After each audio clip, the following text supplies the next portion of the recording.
Bom dia, gente! Bom dia! É sempre bom estar junto aqui. Obrigado pelo convite novamente. Sempre feliz de poder estar aqui estudando um bocado junto. Nós que agradecemos. Meu nome é Jorge, para quem não me conhece. Quem me conhece continua sendo Jorge. Mudou nada. Não mudei. E hoje a gente vai falar sobre o Consolador Prometido. E aí, provavelmente a gente já assistiu ao nosso estudo. Isso aqui, eu costumo falar que isso aqui é um estudo, para a gente poder trocar ideia, para a gente poder conversar, para a gente poder raciocinar sobre. Eu trouxe a linha condutora, a gente vai guiando o que a gente vai entendendo aí e a gente vai contribuindo. Eu sempre faço muitas perguntas. Então, para começar, a pergunta que a gente vai falar do Consolador Prometido. Mas a gente precisa definir algumas coisas para a gente poder entender o que é esperado, certo? Então, o que significa o Consolador? O que é Consolador? A palavra Consolador. Alguém que acolhe. Alguém que acolhe, alguém que consola, alguém que ampara. Legal. Minimiza a dor do outro. Minimiza? Minimizador? Sim. Tá. Consolador, a gente tem aqui, pelo que a gente está conversando, algo que diminui a dor, algo que transforma a dor em menor, algo que traz um alívio para. Isso não é definição minha, definição do dicionário também. Alívio da dor, diminuição da dor, beleza. Mas o que é dor? Eu tenho que diminuir, certo? Não é uma ação, é algo que eu tenho que tomar. Mas eu tenho que. Dor é aquilo que machuca. Dor é aquilo que machuca. Eu gosto muito dessa definição interessante da gente poder pensar. Mas e aí? Machuca como? O quê? Mas vamos voltar. Dor. O que é dor? Aquele que traz um conhecimento para quem está sofrendo. Para quem está sofrendo, esse é o consolador. Para crescer e se sentir acolhido. entendido, acolhido. Sentir melhor, diminuir a dor. Legal. Esse é o consolador. Eu estou repetindo aqui para poder ficar registrado ali, para todo mundo conseguir acompanhar. Mas e a dor? O que é a dor? Todos nós passamos por uma coisa e ninguém foge disso. Dor. Um sentimento. É um sentimento? Mas é só um sentimento? Eu posso não Um sentir dor? sentimento que nos impede de ficar plenos. É um nos sentimento que nos limita. impede. É um sentimento, igual ele falou, que machuca. Um sentimento que machuca. Pode ser uma dor física. Pode ser uma dor física também. Dor também é Mas física. a dor também é um sinal de alerta. É um sinal de alerta. Ela avisa alguma coisa. E é legal você ter falado isso porque a gente... definição de dicionário. Dor é algo que teve um dano causado. Essa é a definição. Dano causado é dor. Então, se eu causei um dano na pele, abri um corte, dor. Vai surgir a dor, vai passar os impulsos elétricos e aquilo vai ativar a dor. A dor, fisicamente falando, se ela não existisse, a gente se sentiria bem? Bem Sentiria? Sim. Com certeza? É legal, é porque ela falou do sinal de alerta, eu queria trazer essa ideia. Porque a gente às vezes acha que a dor física é a dor que ela vai nos segurar, nos mantém presos, mas sem ela, e aí nós temos condições médicas em que pessoas não sentem dor alguma e que elas morrem com uma frequência maior.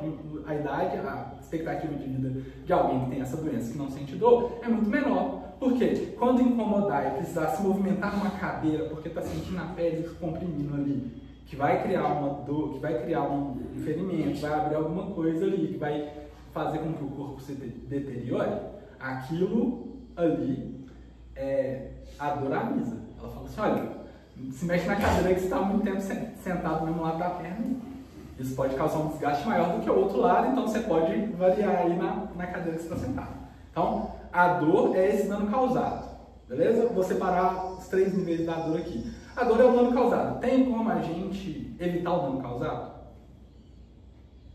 Muitas vezes sim. Tem?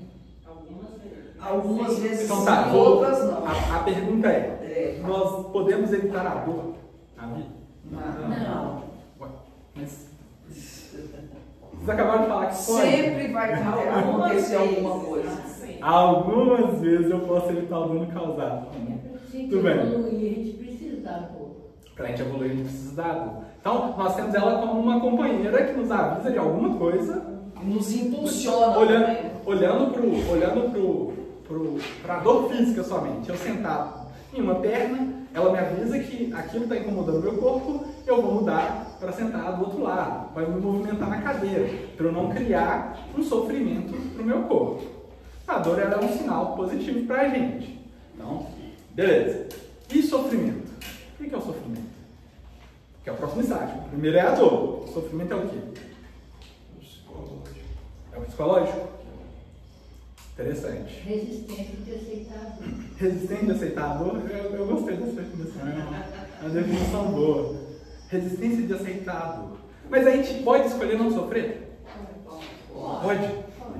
Tem certeza? Algumas vezes. Eu não posso evitar a dor. O sofrimento eu posso? Pode. Algumas vezes. Então, Porque quando a dor é muito forte, a gente não consegue. beleza. Legal. Eu vou trazer a definição do dicionário. Porque Tá. o sofrimento é o jeito de como você encara a dor. Mas eu evito.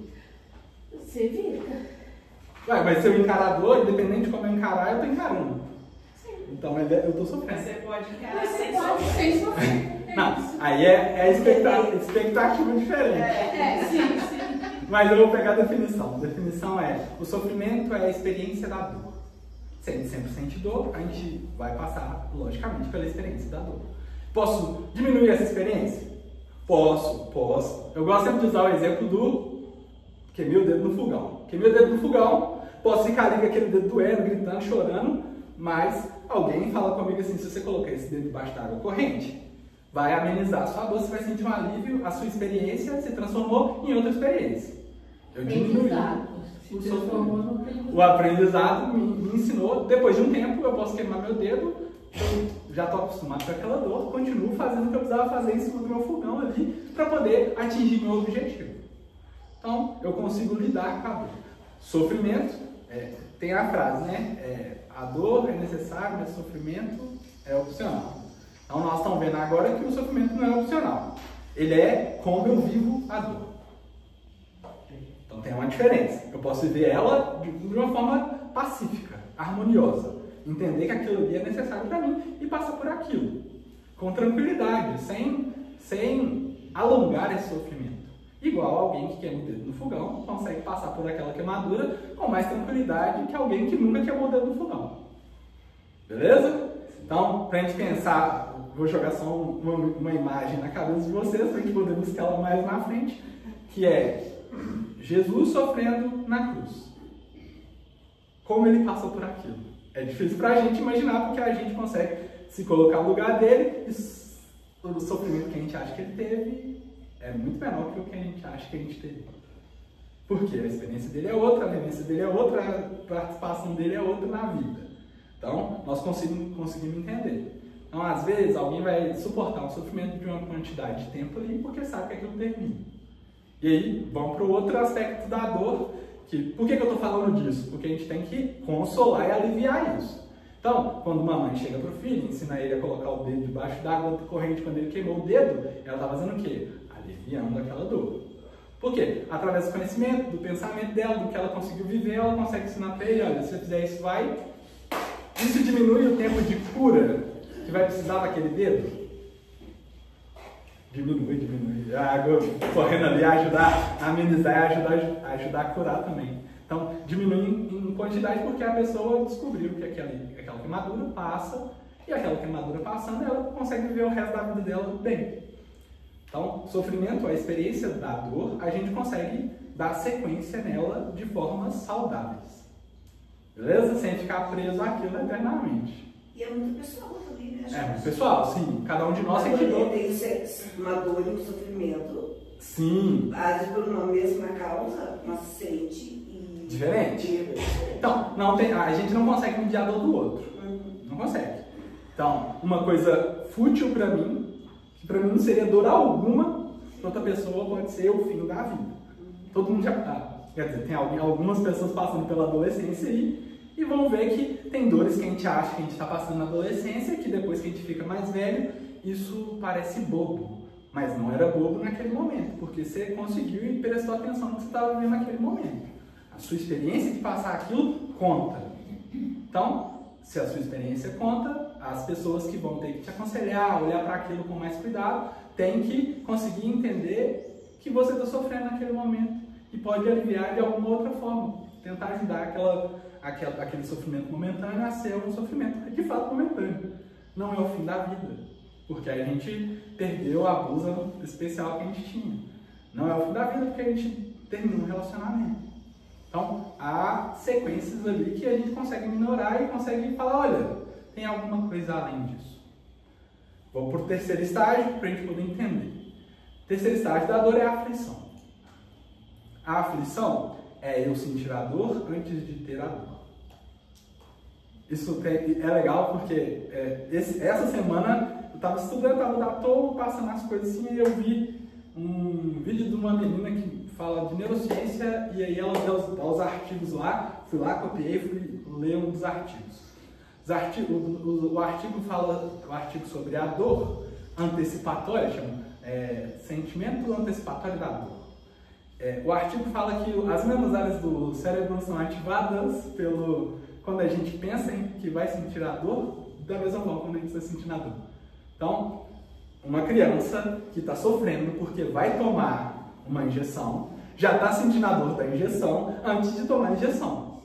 Da mesma forma como a gente, às vezes, não entra na cozinha, eu estou colocando na metáfora com o nosso exemplo, não quer entrar na cozinha porque ela tem certeza que vai queimar o dedo no fogão. Então, nem passei pela dor, estou sofrendo pela dor. Quando eu penso que uma pessoa que eu amo muito vai morrer dali a um tempo, desencarnar dali a não sei quanto tempo, e eu já sinto a dor desse luto aqui no momento de agora. Então, eu estou antecipando, eu estou aflito por causa disso. Mas muitas vezes também a gente sofre por antecipação, sofre por uma coisa que deveria não vai acontecer. Exatamente. Né? E aí é legal, porque essa aflição é um aumento do sofrimento. Porque eu estou sentindo a dor antes dela acontecer. Quando ela acontecer, eu continuo sofrendo. Então, a minha experiência antecipatória está me deixando sentindo a dor por mais tempo. Isso aqui tem como eu evitar? Sim. Tem como evitar. Então, a dor é necessária. A antecipação ou o prolongamento do sofrimento é escolha nossa, opcional nosso. Às vezes a gente vai escutar alguma pessoa dando uma dica, falando, ó, se você fizer isso aqui vai melhorar, vai ficar mais tranquilo, vai aliviar o peso. Então, isso é para a gente poder entender a dor. Então, o Consolador determina vir aliviar essa dor, beleza? Mas eu posso aliviar essa dor de várias formas, não é? Não posso? Se um dedo que está queimado, eu posso aliviar esse dedo de que forma? Posso colocar embaixo d'água. Ou eu posso quebrar um braço para a dor do braço ser maior do que a do dedo. Certo? Não vai diminuir a do dedo. Não, do dedo diminui. A do dedo diminui, com certeza. Com certeza. Não, ok, tudo bem. Mas eu diminuí, certo? Eu posso aliviar de formas e formas. Então, um consolador, por exemplo, que tipo de consolo ele traz? Que tipo de alívio ele se proposita a colocar na nossa vida? Porque eu posso muito bem vir para vocês e falar assim, ó, você perdeu uma pessoa muito querida, porque a outra pessoa matou essa pessoa. Aí você está sentindo dor, está sofrendo com aquela coisa. E aí eu falo assim, não se preocupe porque Deus vai te vingar. Vai destruir quem matou o seu filho, a sua família. Dá para aliviar? Dá. Tem pessoa que vai enxergar nisso um alívio, no próprio coração. Falar, tá, então eu vou ficar nesse pensamento de vingança, de raiva, de ódio, a vida inteira. Porque enquanto Deus não resolveu a vingança que eu planejei dentro do meu coração, eu vou ficar aliviou, trocou meu foco. Eu quebrei um braço para aliviar a dor de um dedo. Então, eu consigo trazer esse alívio de várias formas, mas qual é a forma que é trazida pelo primeiro Consolador? Então nós estamos... Porque se é o Consolador prometido, alguém consolou antes. Quem que é o primeiro Consolador? É Jesus. Beleza? Para a gente poder partir do ponto do consolo. E o que Jesus trouxe para consolar os nossos corações? Qual foi o ensinamento fundamental que ele trouxe para a gente que vai consolar a nossa vida? O amor. As nossas dores. O amor. O amor. A expectativa de que a gente vai aprender a amar. A gente vai amar e esse amor de Deus é bom, justo e ama a gente. É diferente do Deus que pune, né? Que a gente tem lá de trás. Um Deus combativo, um Deus da guerra, um Deus que pune os seus inimigos. Em alguns casos, um livramento, Perdão. Vem trazer outras perspectivas relacionadas à vida.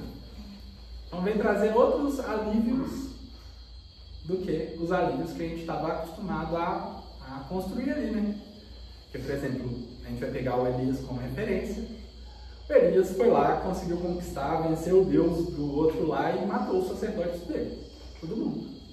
Falou, olha, tudo bem, decapitou todo mundo e é isso aí. Resolvido. Esse é o meu Deus. Vocês estão professando outra fé, outras coisas. Então, ele deu cabo daquilo. Então, o primeiro Consolador, ele traz a ideia de que, nós precisamos amar uns aos outros. A gente precisa estar em harmonia com Deus, com o todo. Deus se felicita quando o ímpio entra no reino do céu. Ele precisa mudar, ele precisa se modificar, ele precisa crescer. Ele não fica feliz com a morte e o sacrifício. Então, ele quer que a gente entenda sobre o amor. Então, ele vem trazer outra perspectiva e fala, olha, não é porque isso está errado aqui que você não vai ser amparado por Deus. Não é porque você está fazendo isso que Deus não vai te propor amor. Ele te ama. Ele vai fazer com que as coisas da sua caminhada possam encontrar o amor. Então, o primeiro consolo que ele traz para a gente é que Deus é Pai. Ele determina isso para a gente. Que pai que um filho pedisse pão daria uma pedra? Se nós que somos pais na terra não faríamos isso com o nosso filho, quem dirá Deus? Então, ele vem estabelecer essa ligação de amor que a gente tem com Deus. E vem trazer um alívio para os corações que achavam que ia ser completamente punidos. Corações aflitos. Aflitos, é. Eu já estou aflito para a morte que eu vou ter, porque eu vou parar em um lugar muito ruim. E não tem como eu sair disso. Ele fala assim, não tem como. Não tem como. É uma proposta que ele traz para a gente. E aí é legal que ele traz essa proposta de várias formas. E eu gosto de uma em específico. Quer dizer, ele traz as várias formas, ele traz da seguinte forma. Toda a parábola que ele vai comentar, a maioria, né, ele fala assim, o reino dos céus é semelhante a... E aí ele vai trazer um aspecto do reino do céu na parábola seguinte. O reino do céu é semelhante a um pai que tinha 2 filhos. O reino do céu é semelhante a 10 virgens que carregavam. Então, ele vai trazendo para a gente aspectos do reino do céu. Mas o reino do céu é um lugar onde o amor prospera. O que é o reino do céu? Para vocês, o que é o reino do céu? É uma frequência de Uma amor, frequência. uma frequência de Moral. luz. Frequência de luz. Legal. Um estado da nossa consciência. Um estado da nossa consciência. E aí? Tô vendo as caras pensativas. Meditando. Porque é muito fácil, quando a gente pensa no reino do céu, a gente tenta trazer para as coisas imediatas. Nossa. Um local onde teria paz, onde não teria guerra, onde teria comida para todo mundo, onde teria... A gente vai traduzindo isso, trazendo isso para o físico, material. É fácil a gente conseguir pensar nisso no material. Acho que seria um local que teria paz, onde a galera tenta pensar num céu quieto, né? Com as harpas tocando, tranquilinho. Igual aqui, assim. Igual aqui, assim, só a cigarra cantando e tal. Mas E Jesus vem trazer para a gente a proposta do reino de Deus de outra forma. Completamente de outra forma. Porque enquanto a gente enxerga o reino dos céus passivo, que a gente quer, aproveitando, tendo apenas os prazeres e as coisas simples, que vão trazer prazer mesmo. Vão trazer apenas a parte de estar quieto na minha ali, tranquilo. É um lugar onde ninguém faz nada além de ficar quietinho, sentado, dormindo. Onde a gente descansa eternamente, fica quieto. Onde a gente não levanta para trabalhar, não levanta para poder fazer nada. Ele traz outra perspectiva. E aí no capítulo 2 do livro Boa Nova, tem uma conversa dele com o fariseu Hanan. É muito boa. Jesus, Nazareno, lembrando, Nazaré é uma cidade pobre. Lá. Muito pobre, muito pobre. Dava para ver nas vestes quem era de Nazaré. Dava para enxergar. Então, um grupo de fariseus passando, aí um fariseu olha e fala assim, ó, não é festa do templo. Não tem nenhum motivo para outras pessoas estarem por aqui. Todo mundo numa veste boa. Ele vê um jovem mal vestido próximo ao templo. Pô, quem que é esse jovem? O que ele está fazendo? O que é a busca dele? Qual é a proposta? Você vai lá e vai conversar com o jovem. Vamos lá. E aí, jovem, o que você vai fazer aqui? Ele fala assim, eu vim construir o reino dos céus. Pô, mas você vai ter... Como que você vai fazer isso? Você fala assim, ó, o reino dos céus é a construção divina de Deus no coração do homem. Construção divina no coração do homem. Aí ele colocou, essa definição eu gosto do reino dos céus, é bonito. Ele fala assim, olha, não é algo passivo, não é a construção divina. Quem vai construir dentro do coração do homem? Quem tem acesso. Quem tem acesso no coração do homem? O homem e Deus. Só a gente tem acesso à nossa construção interna. Então, quem vai ter que colocar o tijolinho do reino divino dentro do coração? Nossa. A gente mesmo. Então, ele vem trazer essa perspectiva e fala, olha, sabe a paz que você está buscando? Sabe a tranquilidade, o amor que você tem procurado? É você que vai construir. Não é que está dentro, é a construção. É porque uma coisa é alguma coisa que eu tenho dentro e eu descubro. Outra coisa é eu tenho que me esforçar para poder construir. Tem uma distância, é uma distânciazinha. Porque às vezes a gente pensa no passivo. É o que eu tenho dentro de mim que eu tenho que encontrar, mas vou encontrar e está ali. E não, eu tenho que encontrar o terreno e falar, beleza, agora tem que colocar um tijolo aqui. Tem que colocar um alicerce aqui. Eu tenho que construir uma base aqui. Então, reino dos céus é a obra divina no coração do homem. E aí, Hanan olha para a cara dele e fala assim, e quem são seus apoiadores? Fala, olha, meus apoiadores, eles virão de toda parte. O que está dizendo para a gente? É que a construção do reino de Deus no coração do homem faz aspecto, faz ligação com todos os pontos de vista que a gente tem. E é legal para a gente poder pensar no Evangelho. O Evangelho é boa nova. Boa nova é uma notícia dada pelo rei, uma boa notícia dada pelo rei. Essa é a boa nova. Que rei que ele está trazendo essa notícia? Deus. Coloca como Senhor que está trazendo a notícia. Olha, a notícia é amor. Essa é a boa nova. É isso que vai ser construído dentro do coração dos homens. É isso que você tem como ter contato e aprender a viver melhor. Isso vai vir como? Vai vir... O Evangelho é exclusivo dos cristãos? Não. Não. O Evangelho é boa nova, é boa notícia. Essa boa notícia vem de todas as partes, todos os lugares. Então, eu posso ver de uma forma diferente do outro a mesma coisa. São opostos. Mas quando a gente olha um para o outro e começa a entender qual que é o ponto, a gente se une. Qual que é o ponto de convergência das nossas conversas, das nossas propostas? O amor deveria ser o ponto de convergência das nossas propostas. Então, que eu consiga construir isso em conjunto. E é esse amor que é o consolador que é trazido para a gente. Porque falar que há algo externo, algo fora de mim, que define qual é o meu fim, que define se eu sou bom ou sou mal, me dá desesperança. Eu não consegui aliviar a dor. Pô, mas eu não sabia. Eu errei na minha maior boa vontade.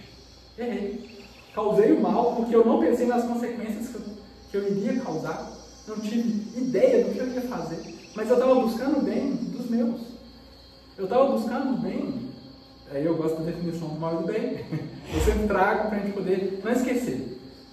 Na conversa entre o Hilário e o Sânzio, Hilário, André Luiz e Sânzio, o Sânzio determina, vou determinar rápido para a gente poder seguir, porque ainda tem muita prosa para falar. Ele determina assim: o bem é progresso, felicidade, segurança, justiça para todo mundo. Progresso, felicidade, segurança, justiça. Todo mundo. Todo mundo. Sem exceção. O mal é a triste vocação do bem restringido a alguns. É progresso, felicidade, segurança e justiça para alguns. Então, enquanto a gente estiver movimentando ações e a justiça fala só dos meus, só de mim, a gente pode estar movimentando mal e não estar prestando atenção. Então, vou usar exemplo básico, quando alguém vai roubar a casa de outra pessoa, buscando o alimento da própria casa, ela está causando mal, buscando um bem circunscrito à própria família. Então, na maioria das vezes, é assim que a gente causa o mal. O mal é a triste vocação do bem, restringida a alguns. Às vezes a gente faz isso mais por conta da gente, né? A gente fala assim: não, isso vai ser melhor para mim. Fecha. É porque eu tenho que ter a minha parte. Então a gente não pensa às vezes no próximo, no outro. E como que isso vai causar no outro. Então eu quero o meu e deixo o outro pro outro. Ele que se vire com os problemas que eu causei. Então passa a ser essa gerência interna de eu construo, eu tenho a possibilidade. Isso me consola porque eu posso mudar. Porque eu acredito que através do que eu posso fazer a partir daqui vai mudar completamente a minha percepção. É legal porque a gente vê isso até no momento da cruz, né? O bom ladrão, eu creio, olha, eu creio que você está sofrendo uma injustiça. Porque eu estou aqui porque eu fiz uma coisa errada. Falou, olha, hoje ainda a gente vai se encontrar no reino dos céus.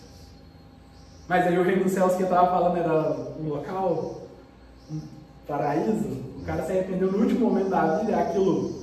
Não, é interno.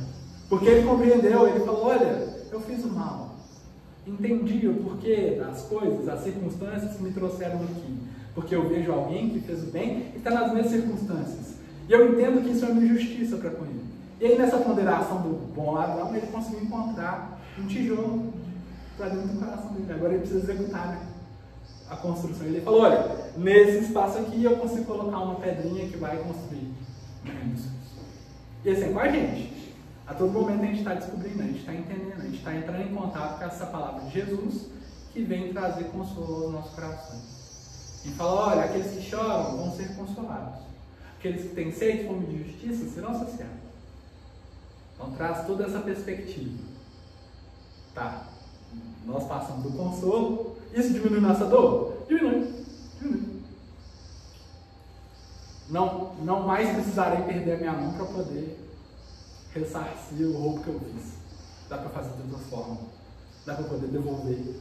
Dá para poder fazer de outros meios. Construir de outra forma. E o Deus me ama. É diferente do Deus que põe. Aí já dá um alívio, já fala, tá, beleza. Ele vai julgar de acordo com o que eu sou e do que eu sei. Às vezes eu era ignorante quanto a algumas questões e ele vai colocar isso no peso da conversa que a gente vai ter quando a gente chegar no final da vida. Então, essa é a perspectiva do primeiro consolador.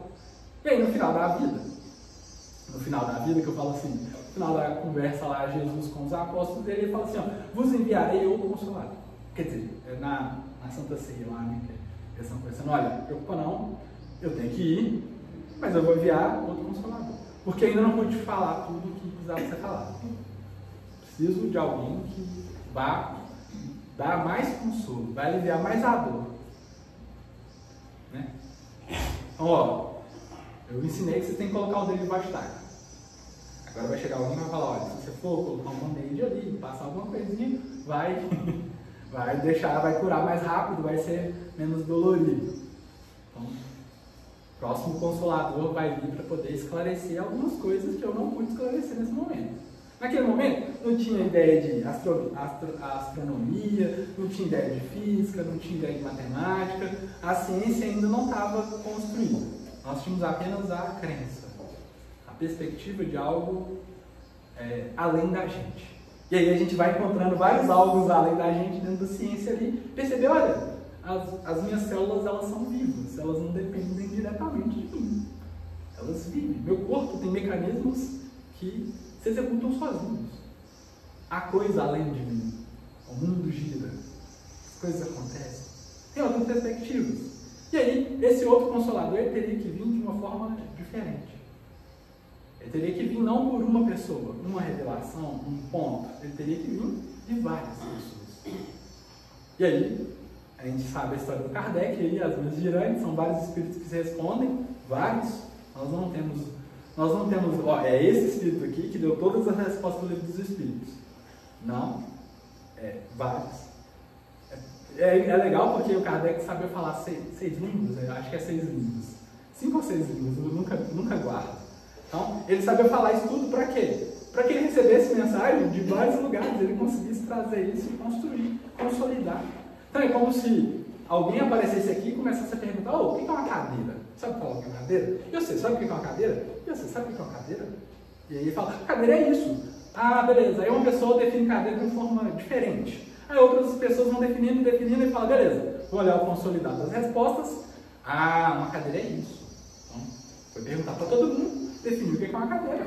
Construiu a ideia da cadeira. Então, a cadeira é um local onde se senta, pode ter encosto ou não. É isso. Beleza? Foi assim que ele fez. Mas com os espíritos do outro lado. Então, ele pega aquilo, vai estruturando, para quê? Para poder chegar na gente. E aí, na Gênesis, a partir do item 27, ele vai trazer a expectativa do porquê que ele entende o Espiritismo como o Consolador Prometido. Porque ele vem trazer algo além da gente. Vem trazer a perspectiva de que, olha, saber que a vida não termina quando a gente morre, alivia algumas coisas em relação à matéria. Então, se existe algo além da matéria, isso traz para a gente que os sofreres que a gente passa na matéria são menores. Ele cria todo um raciocínio ali e vem trazendo porque que ele acredita que é o Consolador Prometido. É uma linha de raciocínio. Aí eu peço para vocês irem lá na Gênesis, dar uma lida, porque é legal como ele trabalha isso. E aí, vamos entrar em partes dessa linha, mas de outra forma. Então, qual que é a primeira coisa que ele determina para a gente, que faz com que a gente compreenda um alívio na vida que nós temos? A primeira coisa é Deus. Ele determina que o Deus não é o Deus de um povo. O Deus não é o Deus de uma população. O Deus não é um Deus específico de uma crença. Ele fala, Deus é um Deus universal. Ama todos os filhos dele. Dá circunstância e possibilidade a todos. Onipresente, onisciente, justo, bom. Ele traz essa ideia de causa primária de todas as coisas. E aí a gente pode rolar até uma discussão, né? Você fala assim, mas beleza, se ele é causa primária de todas as coisas, então ele fez o mal? E é legal porque no Kardec vai definir lá na Gênesis também que ele fala que o mal é quem viola as leis. Mal é violar as leis divinas. Ele traçou as leis, se você passa dela, você precisa retornar e entrar em harmonia com ela. Natural. E aí é legal porque aí você vai pegar a definição que o Santos deu e bate, dá um encontro perfeito. Porque ele fala assim, é a tritificação do bem resumida a alguns. Então, existe um bem ali que eu estou querendo fazer para algumas pessoas, ou só para mim, que eu estou deixando de expandir para os outros. Então, a regra do bem de Deus é para todo mundo, não é só para algumas pessoas. Progresso, justiça, felicidade e segurança para todo mundo. É isso que Deus quer para todo mundo. E às vezes a gente tira a segurança, a justiça, a felicidade de algumas pessoas porque eu quero a minha felicidade. Legal, né? Quando encontra, são dois pensamentos em locais diferentes. E aí, seguindo, ele fala desse Deus. Mas é um Deus que ele precisa estar em todo lugar. Então não é um Deus que vem a gente de cima como uma formiguinha lá embaixo, não. Não é um Deus que olha pra gente e fala assim, olha, o Jorge está ali, ele vai fazer uma coisa e eu não sei o que ele vai fazer. Não. Ele está junto com a gente o tempo todo. Onipresente. Ele vem de dentro. Como é que ele pode ser bom? Como é que ele pode julgar as minhas ações? Se ele não tiver todas as informações que ele precisa para isso. Então, para isso, ele precisa saber o que eu penso, o que eu sinto, como eu vejo, como eu encaro, como eu percebo. Ele precisa estar de dentro. Ele precisa me ver de dentro. Ele precisa saber tudo que passa na minha percepção como ser. Porque só assim ele vai conseguir ponderar, de fato, o que eu preciso aprender. E como eu preciso aprender. Porque muitas vezes a gente acha que as ações dele são injustas em certos momentos. Mas às vezes é só a forma que a gente olhou. Vou dar o exemplo, eu gosto de dar o exemplo. Céu e Inferno. Tinha uma parte lá que a gente fez uma vez, um júri para a galera da comédia. E o júri era o seguinte, aí vão julgando à medida que eu for falando a história. Então, um homem muito bom, fazia bem para todo mundo, auxiliava a todos, era um bom marido, um bom pai, trabalhava numa indústria, ele era espírita, ele trabalhava numa indústria, e aí, na indústria, uma certa noite, estava trabalhando lá, e um dos galões que carregavam ferro derretido, virou em cima dele. Ele ficou 12 horas agonizando até desencarnar. 12 horas. Sou injusto. Porque ele era bom. Um marido excelente. Um pai excelente. Um trabalhador do bem. Sou injusto. Se a gente tivesse só a matéria como referência, injusto. Certo? Então, vamos para a história dentro do Céu e Inferno. No Céu e Inferno, ele aparece agradecendo pelo que aconteceu. Por quê? Porque falou assim, passar aquelas 12 horas de sofrimento que ele teve ali, naquele momento, fez com que ele se perdoasse por ter tacado fogo no corpo de uma menina em outra encarnação. Então, Deus sabe o que passa no nosso coração. Ele sabe qual a maneira que a gente precisa passar pelo que a gente consegue se perdoar até. Então, às vezes nós machucamos alguém que a gente ama e a gente fala, não, me desculpa, a pessoa, não, está desculpado, eu te perdoo. Você fica, agoniado porque você acha que foi pouco. Você acha que você não merecia aquele perdão e você tinha que fazer mais. E aí Deus sabe dessa sensação que você tem dentro do seu coração. Ele percebe, ele entende. Fala, olha, então tudo bem. Vou trazer a circunstância necessária para que você consiga dissipar e se perdoar e seguir em frente. Para poder continuar. Então, às vezes você não se perdoou e Deus vai dar a oportunidade de você fazer isso em algum momento. Igual Ele vai dar a oportunidade de você perdoar aqueles que te fizeram mal também. Não é só você com você, né? Então, Deus ama todo mundo. Igual. Não há distinção no amor dele para todo mundo.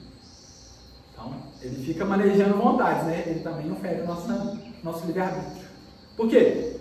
Ele precisa que a gente aprenda a amar para a gente poder atuar de fato na criação dele. Então, enquanto aqui a gente ainda está na adolescência ainda espiritual, não chegamos na adulteza, enquanto a gente estiver na terra ainda a gente não tem noção das responsabilidades completas do que a gente faz. Estamos caminhando aí. Então, a gente ainda está na adolescência, ainda caminhando em direção à adulteza espiritual. Então, a gente vê nisso um consolo que já vinha de Jesus, mas foi amplificado em relação a todas as outras coisas. Então, quem não professa a fé que a gente tem, também será salvo.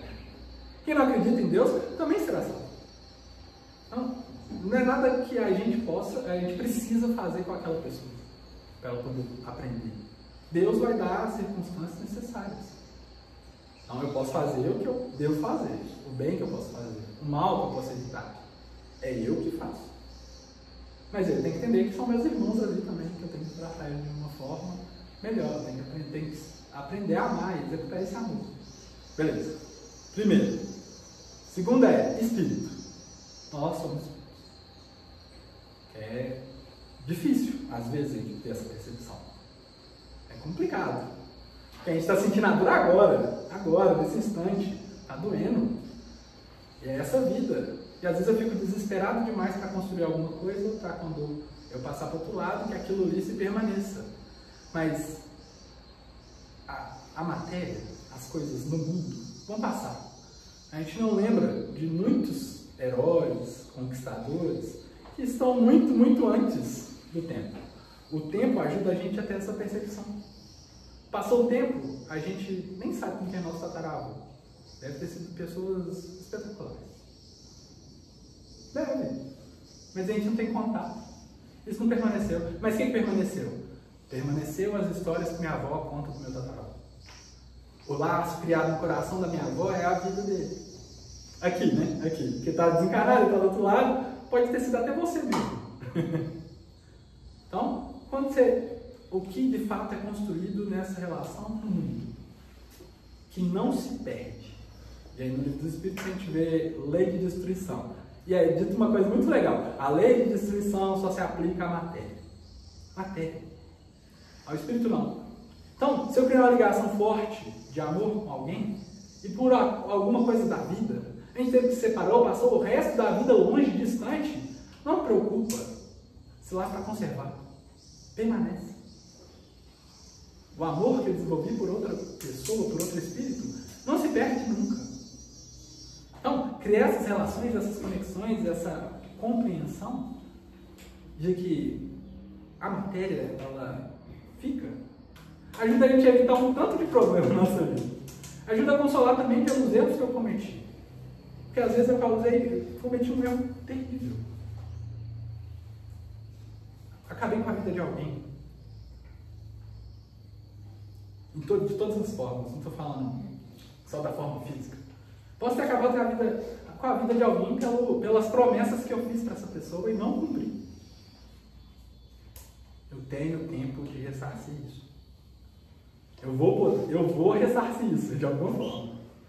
Então, para eu não ficar perdido ali, eu tenho que andar para frente, eu tenho que movimentar, a vida segue.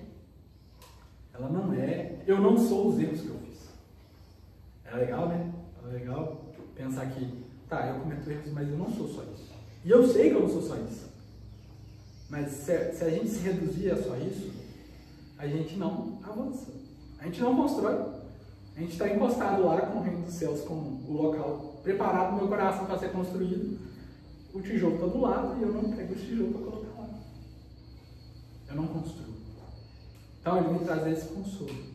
Da mesma forma, alguém que errou comigo, eu consigo falar assim, olha, errou comigo, às vezes nessa vida, eu consigo entregar o perdão, falar, olha, tá, tudo bem, a gente vai prosseguir, não vamos nos manter presos nesses pensamentos de ódio pelo outro.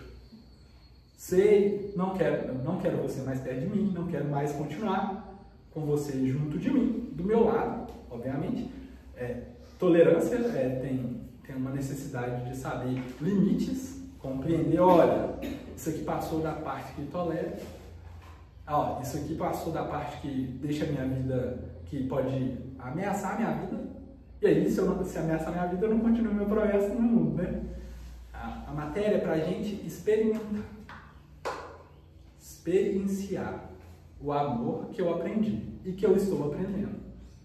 Então, é para a gente poder construir de fato. Porque quando a gente está no mundo dos espíritos, a gente está conjecturando, pensando. Quando vem para a matéria, aí tem contato com a sensação, com o sentimento. E aí vai viver. Do outro lado, a gente tem outra perspectiva, né? E é essa perspectiva que é trazida para a gente com a ideia do espírito. É a perspectiva de que, olha de longe.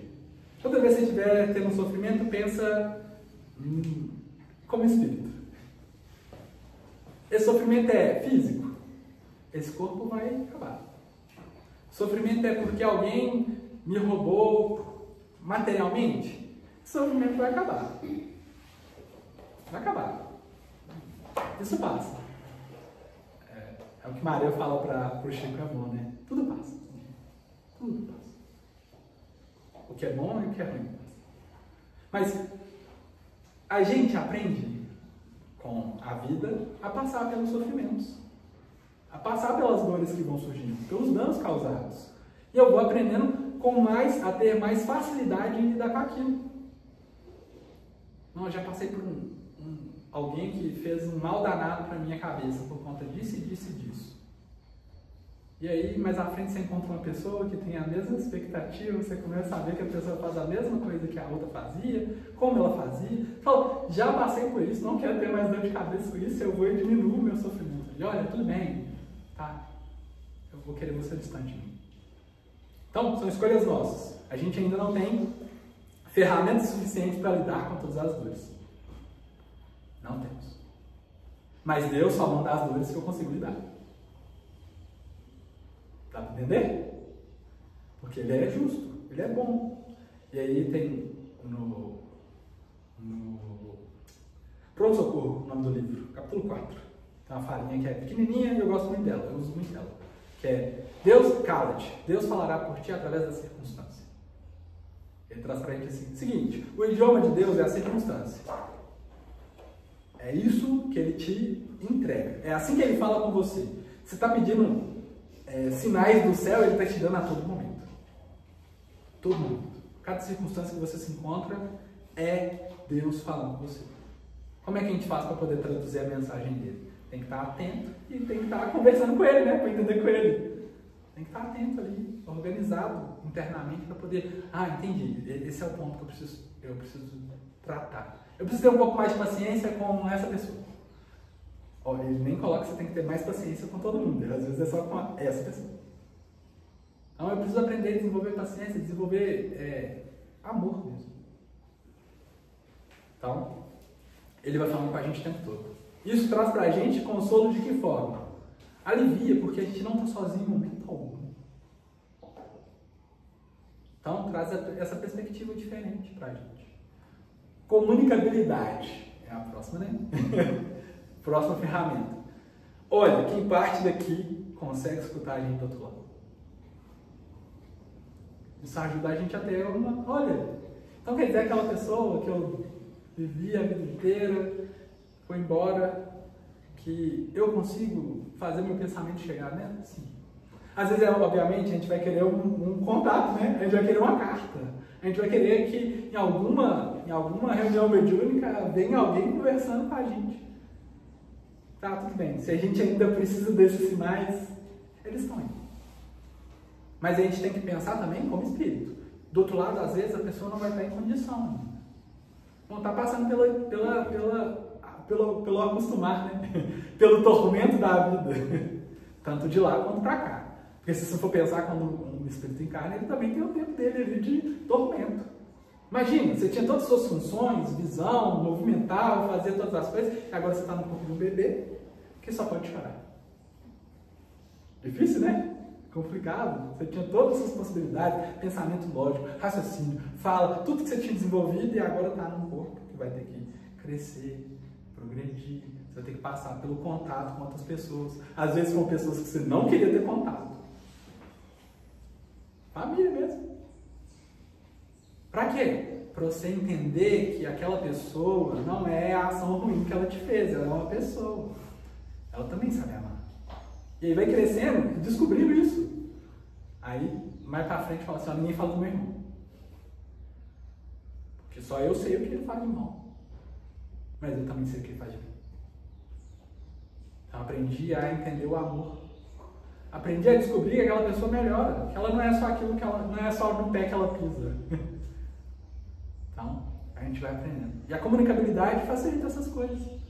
Às vezes a gente precisa escutar um mentor, trazer um pouco de consolo para o nosso coração. Mesmo. Seja através de uma leitura que eu abri aleatoriamente. Por circunstâncias, pelo acaso. Deu acaso de eu abrir essa leitura. Deu acaso de eu encontrar um estudo falando sobre aflição. Tudo, se a gente colocar tudo na conta de acaso, né? A gente esquece que Deus às vezes é chamado de acaso. Então, tem a comunicabilidade, tem todo esse consolo que é trazido com essa perspectiva de vida além da matéria. Então, nós teríamos mais algumas coisas. Saber que, olha, o sofrimento que eu passo hoje, ele não vem do nada. Não vem do nada. Não vem. Mas também, ele não é só o mal que eu fiz.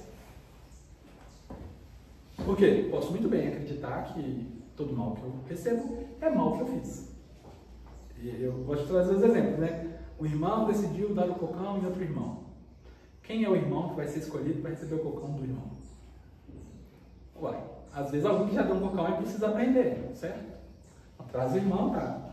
Tomou o cocão aqui, viu? Falou, dar cocão nos outros é ruim. Então, vou ter que parar. Ou é Deus falando assim, olha, tem um irmão aqui que ele é capaz de perdoar esse cocão. Então, eu vou pegar ele porque ele é capaz de perdoar.